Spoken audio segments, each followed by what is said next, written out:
So umesema starting point ni Bamburi Cement tuanze hapo Petro City. So tutakonvert hapo Petro City. Tuweze kujulishana kwanza, tujue kwamba tutasonga hivi na hivi. Sababu tutagawanyana in teams. Sababu pia kutakuwa na mashindano kidogo, ile inaitwa friendly competition. Tuone wenye sala watachangamka zaidi kokota plastics ama nini. Mwishowe labda kutakuwa na zawadi, lakini sitasema kwa sahihi. So watu watokezee. Sawa. Na kwa nini Bamburi? So unajua mnaanza na nyumbani. Sasa sisi kama Bamburi Charity Network our home ni hapa.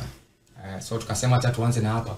Lakini mbele tuta expand our wings tuende kwa maeneo mengine. Na pia through these partnerships and associations na other parties tutaweza pia kufika kwa wengine wanaokitualika.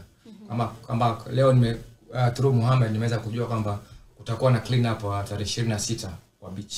So sisi kama Bamburi Charity Network pia tutajitolea, tutaenda kuwa part of that. So sisi hati si Bamburi peke yake. Tutasaidia mali tunaweza so long as tu Mombasa yetu na society in general imeweza kuwa empowered na inabadilika kama inajibadilisha. Naam, so Brian ametujuza mashirika mbalimbali na shirika le Muhammad ametujuza mengi na tumeleta mwingine shirika lingine.